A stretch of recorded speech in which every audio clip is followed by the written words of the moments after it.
नमस्कार साथियों, आप सभी को Zoom study centre by Mukesh का कोचिंग में आप सभी का स्वागत है।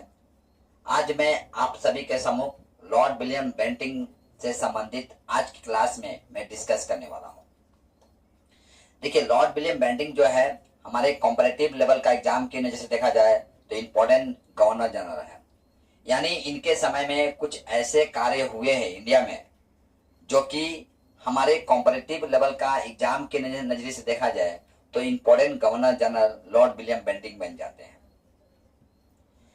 लॉर्ड विलियम बेंटिंक के समय में हम देखते हैं कि भारत में कई कुप्रथा प्रचलित था, विशेषकर सती प्रथा। सती प्रथा को रोकने में लॉर्ड विलियम बेंटिंक ने अहम भूमिका निभाए थे। बाकी बातें जो है विस्तार पूर्वक जानेंगे और आपसे आग्रह है, यदि आप नए हैं तो मेरा चैनल को सब्सक्राइब कर दीजिए और इस वीडियो में अंत तक बना रहिएगा, वीडियो स्किप करके मत देखिएगा। देखिए, आज का मेरा टॉपिक है आपका लॉर्ड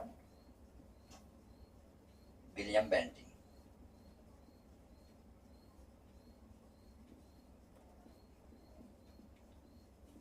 लॉर्ड विलियम बेंटिंक का यदि हम समय देखें तो ये आपका 1828 से लेकर 1835 ईस्वी तक भारत का गवर्नर जनरल थे। ठीक है, ये आपका भारत में हम देखते हैं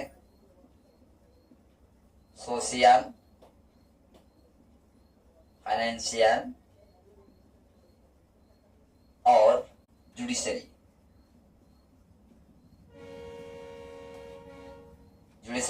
इन तीनों सेक्टर का सुधार में हम देखते हैं अहम भूमिका निभाते हैं,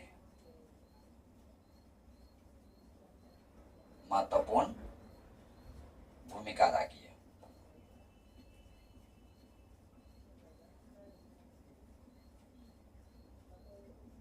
लॉर्ड विलियम बेंटिंक जो है एक धनी परिवार से बिलोंग्स करते थे, यानी ये धनी व्यक्ति थे लॉर्ड विलियम बेंटिंक। और हम ये देखते हैं कि ये बहुत ईमानदार भी थे, यानी इनके पास अपार धन था। यही कारण है कि ये अपना कार्य जो है बड़ी ईमानदारी से करते हैं।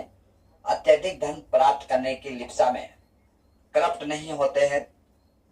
जिस तरह से सामान्य एक कर्मचारी या एक सामान्य ऑफिसर करप्ट हो जाते हैं अपने सर्विस पीरियड के दौरान, लॉर्ड विलियम बेंटिंक जो है आपका ईमानदार होने के साथ साथ एक वीर व्यक्ति भी है। वीर व्यक्ति में इन्हें इसलिए कहना चाहूंगा कि ये क्या करते हैं आपका 1791 ईस्वी में हम देखते हैं कि ये आर्मी ज्वाइन करते हैं और एक सामान्य आर्मी नहीं रहते हैं, बल्कि हम देखते हैं ये आपका 1798 ईस्वी में ये क्या बनते हैं, आर्मी का कर्नल बनते हैं। यानी एक सामान्य आर्मी देखिए कहां तक पहुंच जाता है, कर्नल का रैंक तक पहुंच जाता है। तो हम देखते हैं लॉर्ड विलियम बेंटिंक के समय आपका भारत में 3 प्रेसिडेंसी हुआ करता था। 3 प्रेसिडेंसी आपका था। पहला प्रेसिडेंसी हम बंगाल को कहते हैं, दूसरा महाराष्ट्र को,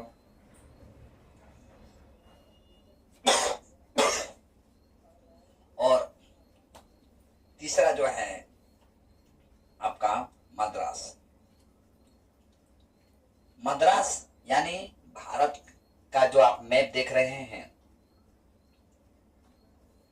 ये सब तो मैप में सही नहीं बना रहा हूं, लेकिन जस्ट समझाने के लिए ये जो साउथ पार्ट देख रहे हैं, ये सारा साउथ पार्ट को उन दिनों में मद्रास कहा जाता था। और हम ये भी देखते हैं कि उन दिनों में ये 3 प्रेसिडेंसी जो था, इसमें सबसे इंपॉर्टेंट प्रेसिडेंसी जो था वो कौन था आपका, बंगाल।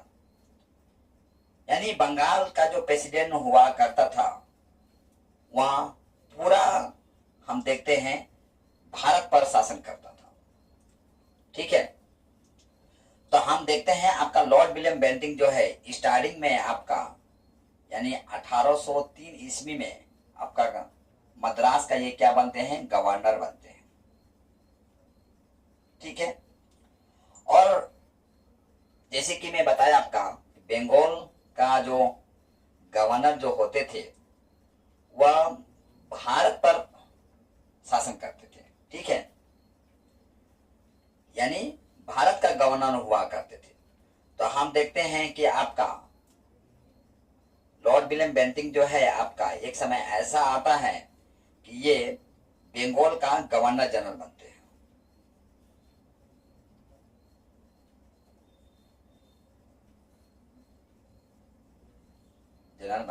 ठीक है। और जो बंगाल का गवर्नर जनरल होते थे उन्हें भारत का गवर्नर जनरल कहा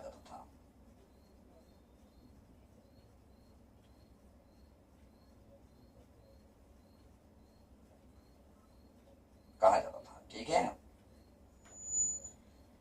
ये गवर्नर जनरल जो देखते हैं यहाँ पे, ये रेगुलेटिंग एक्ट के तहत बनाया गया था।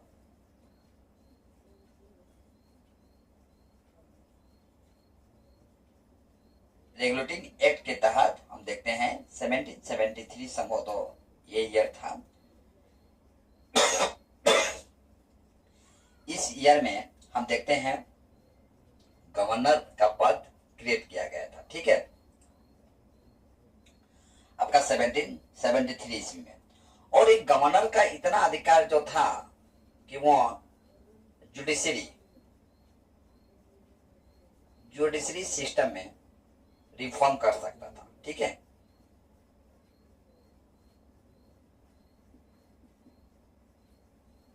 यानी सुधार कर सकते थे। उन्हें यदि कुछ लगे कि ना ये गलत है तो वो चाहते तो उसमें सुधार वो कर सकते थे। ठीक है, लॉर्ड विलियम बेंटिंक जो है भारत में कई सुधार नीति को लाते हैं।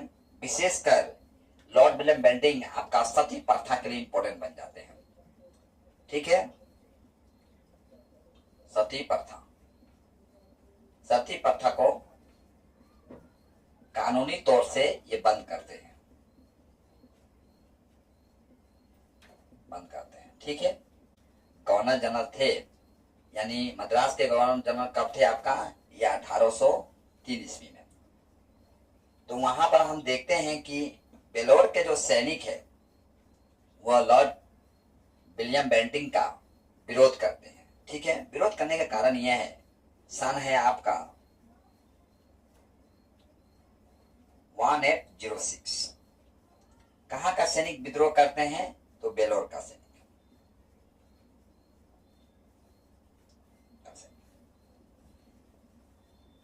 सैनिक विद्रोह करते हैं। और विद्रोह का मुख्य कारण यदि हम जानना चाहें तो इसका मुख्य कारण यह था, पहला कारण कि जो सैनिक जो थे, जो हिंदू सैनिक थे, वहां माथे पर तिलक या कानों में कंडाली कुछ लगाते थे, यानी उनका धर्म से संबंधित था। लॉर्ड आपका विलियम बेंटिंक ऐसे गवर्नर जनरल है जो कि ये सख्ती के साथ ये नियम लाते हैं कि कोई भी व्यक्ति, विशेषकर सेना में जो हो, अपने अपने धर्म से संबंधित कुछ भी ऐसा चिन्ह नहीं लगाएगा अपने शरीर पर, यानी कुछ ऐसा ड्रेस धारण नहीं करेगा या कुछ ऐसा अलंकार नहीं पहनेगा जिससे पता चले कि यह व्यक्ति किस धर्म का है। यानी लॉर्ड विलियम बेंटिंक का साफ कहना यह था कि सैनिक जो है, सैनिक सभी के लिए समान होते हैं, उनके लिए कोई विशेष धर्म नहीं होता है। उनका विशेष धर्म यही है कि समाज में फैल रहे कुप्रथा या समाज में फैल रहे दुराचारी नीति को समाप्त करना ही उनका विशेष धर्म है, यानी उनका कर्तव्य ही सबसे बड़ा धर्म है। तो हम देखते हैं आपका बेलोर के जो सैनिक हैं विरोध करते हैं आपका लॉर्ड विलियम बेंटिंक का। तो इनका विद्रोह का प्रमुख कारण ये था कि जो सैनिक जो थे, सैनिक माथे पर आपका जातीय चिन्ह लगाते थे, ना लगाए। पहला इनका ये ऑर्डर था। दूसरा ऑर्डर यह था कि कानों में कनबाली या बालियां ना पहने। ठीक है। लॉर्ड विलियम बेंटिंक जो हैं यहीं तक नहीं रुकते हैं।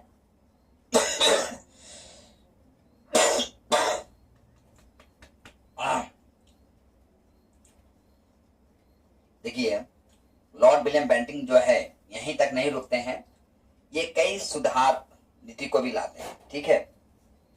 जिस तरह से मैंने आपको बताया कि रेगुलेटिंग एक्ट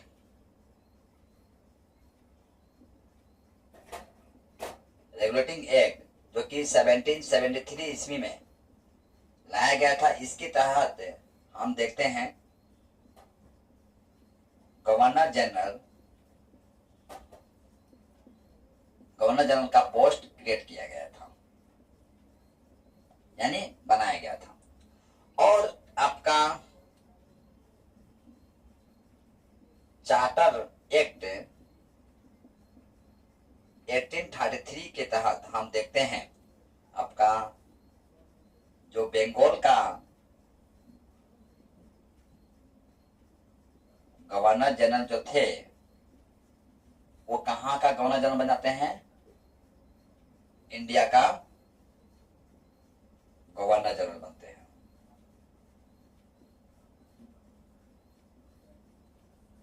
ठीक है। इस हिसाब से हम देखते हैं भारत का फर्स्ट गवर्नर जनरल कौन बना आपका?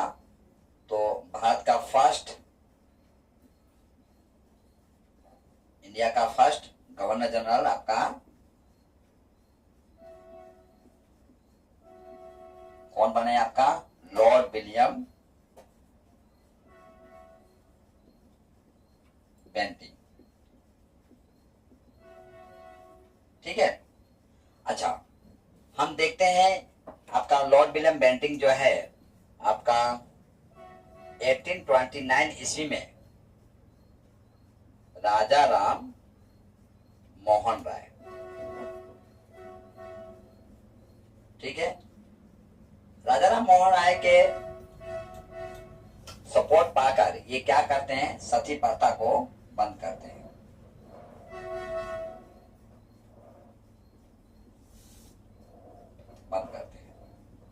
ठीक है। और ये कानून बना देते हैं कि जो भी व्यक्ति सती प्रथा करते दौरान पकड़ा गया उन्हें कानून सख्त से सख्त सजा देगी। आपका धारा लेके आते हैं, आपका धारा 70 के तहत आपका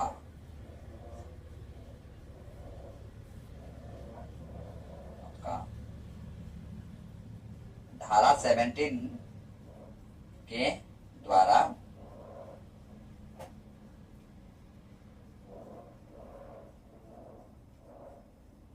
विद्याओं के साथी होने पर अवैध, ठीक है, अवैध घोषित करते हैं।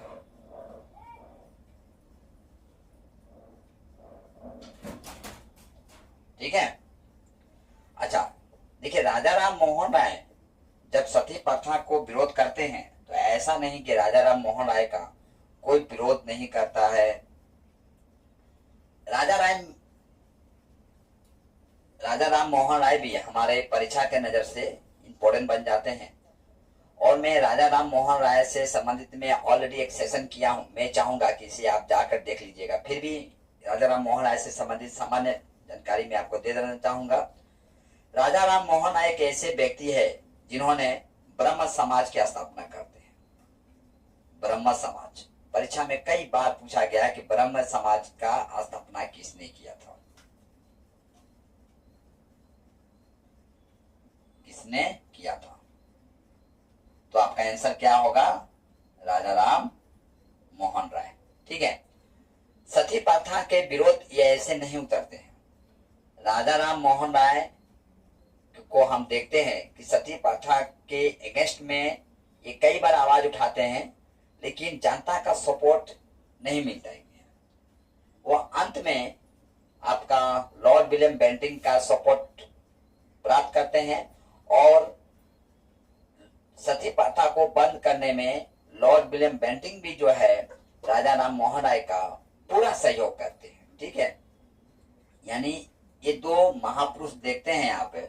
इन दो महापुरुषों के बदौलत हम देखते हैं कि भारत में जो सामाजिक कुप्रथा था, यानी सती प्रथा था, सती प्रथा को कानूनी जमा पहनाकर पूर्ण रूप से बंद कर दिया जाता है। ठीक है, दरअसल बात यह था कि राजा राम मोहन राय का भाई का डेथ हो जाता है, भाई का देहांत होता है। और देखिए, जब इनका भाई का देहांत हो जाता है तो हम देखते हैं इनकी जो भाभी श्री थी, भाभी श्री को जबरन सती कर दिया जाता है। यानी सती प्रथा का तात्पर्य यह था कि जब कोई पुरुष का समाज में देहांत हो जाता था तो उसके पत्नी को सजा धजा कर दुल्हन की तरह पति के चिता पर ही दह कर दिया जाता था। इस हिसाब से देखा गया कि सती प्रथा भले ही सामाजिक प्रथा था, लेकिन यह सामाजिक कुप्रथा था। यानी इससे समाज का थोड़ा भी लाभ नहीं था, लेकिन पीढ़ी दर पीढ़ी इसे मानकर चली आ रही थी। तो हम देखते हैं सती प्रथा जो था वो आपका सामाजिक कुप्रथा था। जब इनके भाभी के साथ ऐसा होता है तो आपका लॉर्ड विलियम बेंटिंग का सपोर्ट लेकर राजा राम मोहन राय सती प्रथा को पूर्ण रूप से भारत में समाप्त करने के लिए कमर कस लेते हैं। और हम देखते हैं राजा राम मोहन राय का विरोध भी कौन करता है आपका, तो एक व्यक्ति थे राधाकांत राजा राम। ठीक है, ये क्या है, सती प्रथा का सपोर्ट में है। ठीक है, सती प्रथा का सपोर्ट में है और राजा राम मोहन राय का अगेंस्ट में है। ठीक है, देखिए हम देखते हैं राजा राम मोहन राय का यथक प्रयास के बदौलत हम देखते हैं कि 4 दिसंबर 1829 ईस्वी को सती प्रथा को पूर्ण रूप से बंद कर दिया था।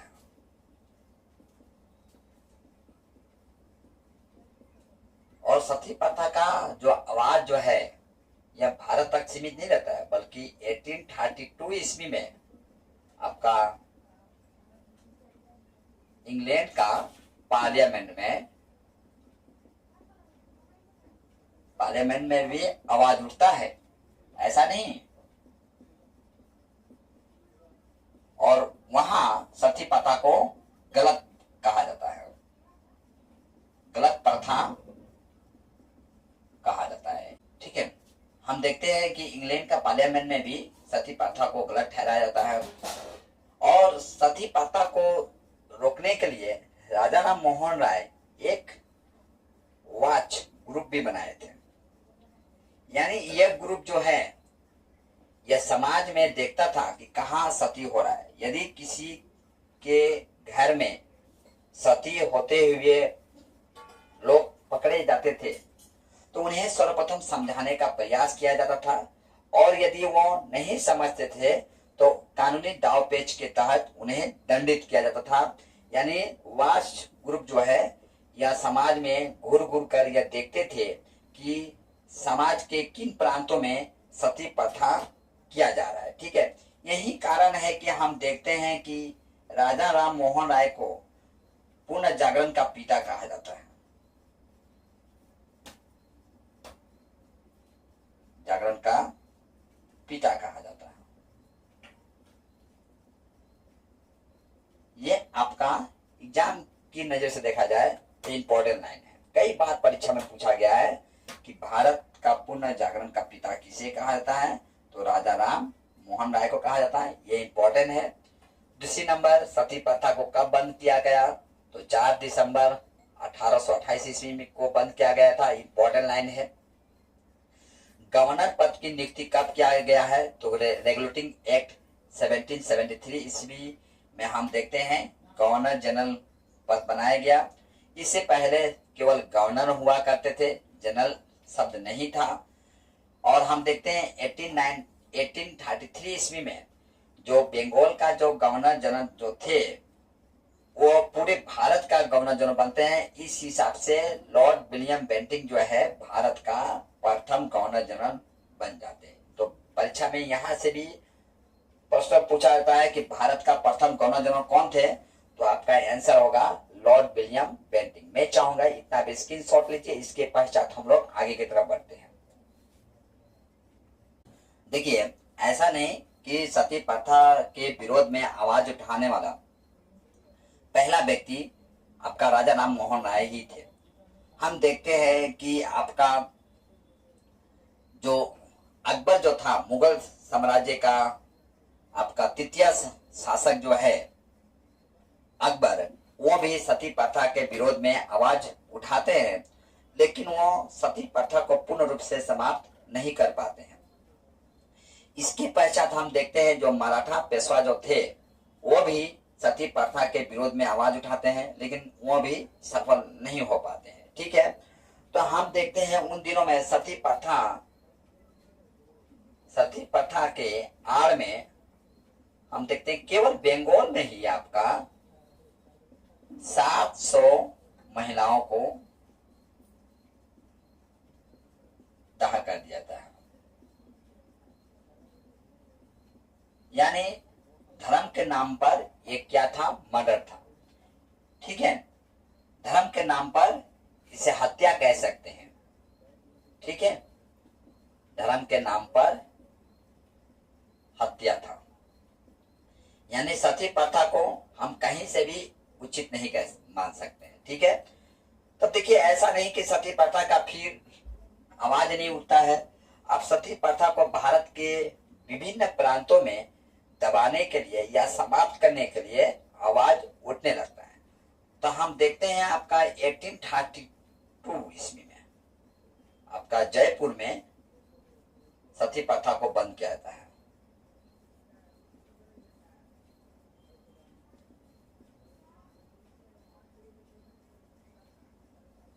बंद किया जाता है।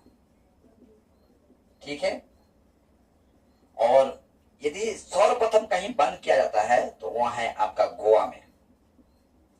गोवा में फर्स्ट सती प्रथा को बंद किया गया था।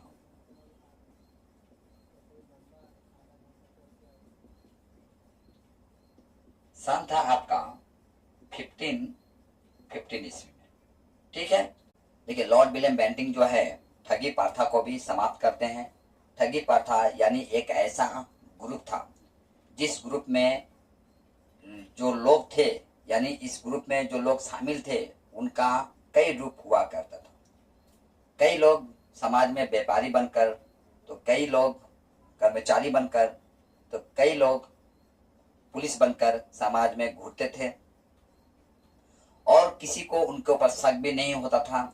और ये क्या करते थे? समाज के उन लोगों के ऊपर में विशेष निगरानी रखते थे जो कि धनी है, और जब ऐसे व्यक्ति कहीं एकांत में मिलते थे तो उन्हें मारकर उनका संपत्ति जो है हड़प लेते थे। तो हम देखते हैं कि लॉर्ड विलियम बेंटिंक जो है आपका ठगी प्रथा को समाप्त करने के लिए एक ऑफिसर को अपॉइंटमेंट करते हैं।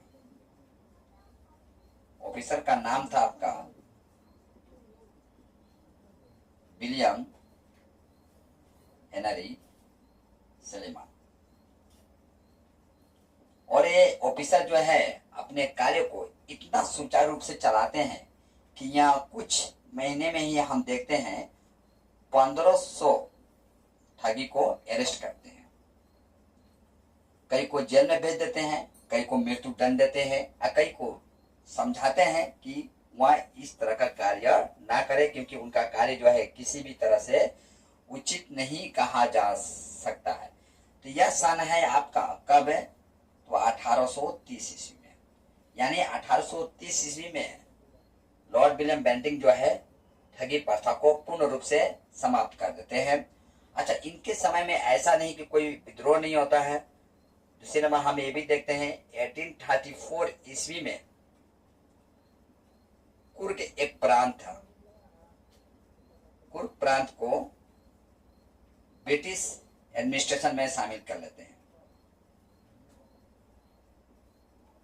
ब्रिटिश साम्राज्य में शामिल करते हैं। यानी लॉर्ड विलियम बेंटिंक के समय में सर्वप्रथम किसी साम्राज्य को शामिल किया गया था तो वो था कुर्ग प्रांत, जो कि सन था आपका 1834 ईस्वी में। 1834 ईस्वी में कुर्ग को ब्रिटिश साम्राज्य में ये क्या करते हैं, शामिल कर लेते हैं। और ये क्या करते हैं, अफीम का जो खेती हुआ करता था, अफीम का खेती पर हाई टैक्स लगाते हैं, उच्च कर लगाते हैं, ठीक है। और ये दूसरा कार्य इनका ये भी है कि दास प्रथा को समाप्त करते हैं। कौन, लॉर्ड विलियम बेंटिंक, यानी सोशल रिफॉर्म कह सकते हैं इन्हें। देखिए दास प्रथा क्या था, जैसे कि मान लीजिए कोई व्यक्ति किसी जमींदार के घर में कार्य कर रहा है, मोचा मोची उनका खेती गृहस्थी जानवरों को खिला रहा है, तो हम देखते हैं उसका पीढ़ी दर पीढ़ी उसी जमींदार के घर में कार्य करते करते समाप्त हो जाती है। लेकिन उन्हें उस जमींदार के घर से मुक्ति नहीं मिलता है। और विशेषकर ये जो समाज के जो उच्च वर्ग के जो लोग हुआ करते थे, वही क्या करते थे, कई दासों को अपने घर में एक बंधक के रूप में रखते थे।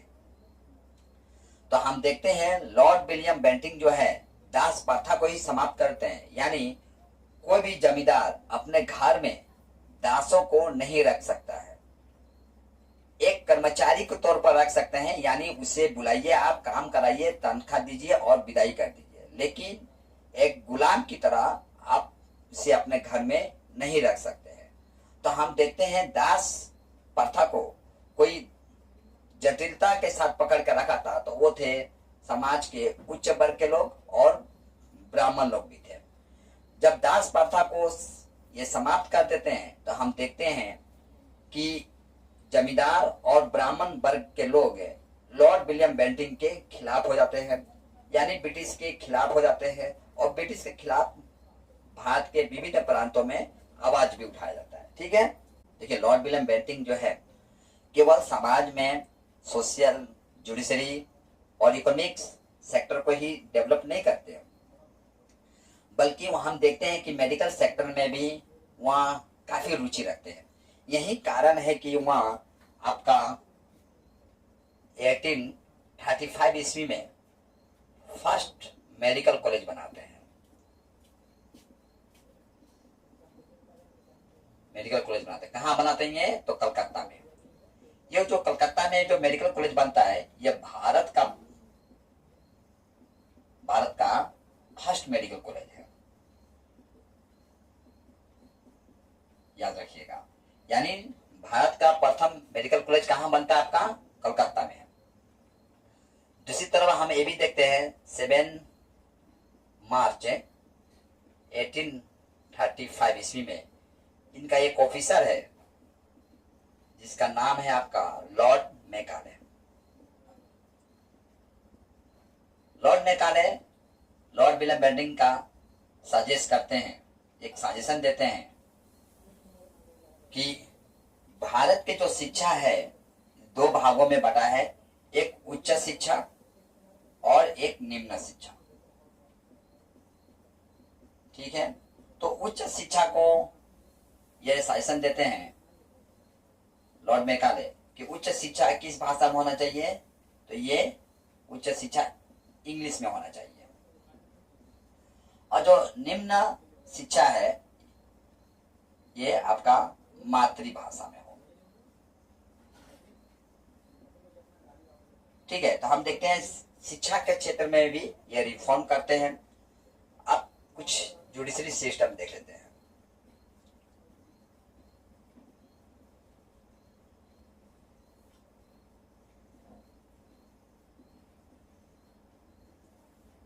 जुडिशरी सिस्टम हम देखते हैं आपका लॉर्ड विलियम बेंटिंक के समय भारत में किसका शासन चल रहा है? तो मुगलों का शासन। यानी मुगलों के द्वारा बना बनाया जो नीति नियम जो था वो अभी भी कई भारत के विभिन्न प्रांतों में चल रहा था। उसके तहत यानी मुगलों के तहत हम देखते हैं आपका जो कोर्ट है, कोर्ट का कामकाज किस भाषा में होता है? तो फारसी भाषा में। ठीक है, लॉर्ड विलियम बेंटिंक कहते हैं कि नहीं, ऐसा नहीं होगा। जो डिस्ट्रिक्ट कोर्ट है, डिस्ट्रिक्ट कोर्ट में आपका जो डिस्ट्रिक्ट कोर्ट का जो कामकाज है किस भाषा में होगा? तो ये आपका हिंदी में होगा। और जो हाई कोर्ट है, हाई कोर्ट का काम किस भाषा में होगा? तो फारसी की जगह इंग्लिश में होगा। ये लॉर्ड विलियम बेंटिंक के द्वारा बनाया गया नियम था। ठीक है, और आज भी हम देखते हैं कि हाई कोर्ट का जो काम है ज्यादातर अंग्रेजी भाषा में ही होता है। ठीक है, हम देखते हैं आपका लॉर्ड विलियम बेंटिंक जो है आपका 1831 ईस्वी में एक मुंशी पद का नियुक्ति करते हैं। ये मुंशी पद में जो कोई नियुक्त होता था वो केवल भारतीय हुआ करता था। और ये 300 मुकदमा का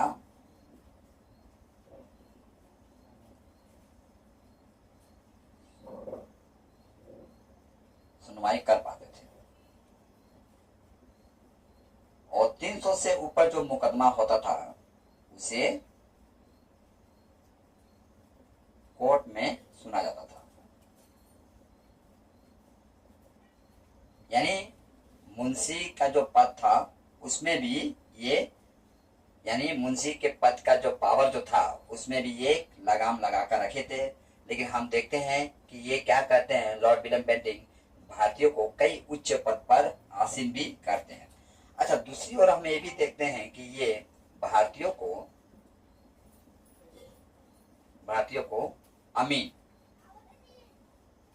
अमीन पद पर नियुक्त करते हैं। ये जो अमीन जो होते थे ये आपका डिस्ट्रिक्ट कोर्ट में अपॉइंटमेंट होते थे।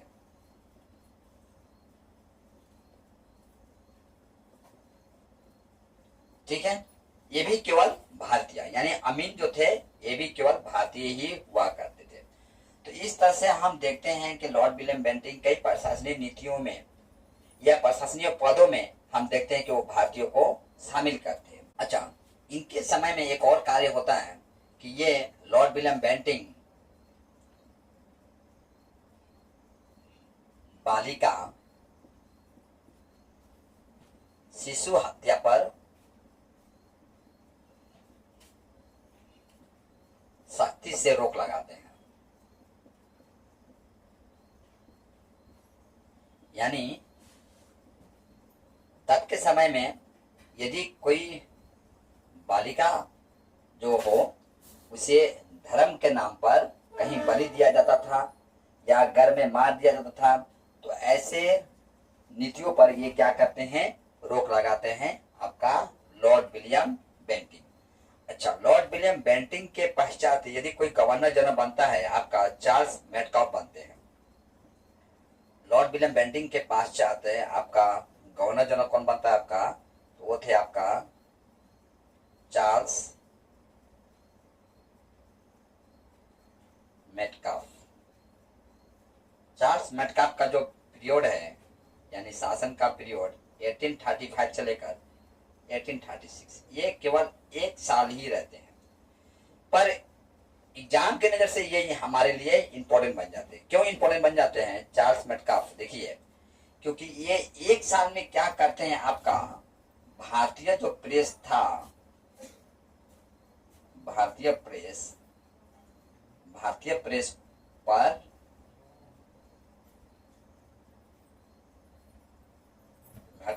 पर नियंत्रण हटा देते हैं। यही कारण है कि चार्ल्स मेटकाफ को भारतीय प्रेस का मुक्तिदाता कहा जाता है, याद रखिएगा। भारतीय प्रेस का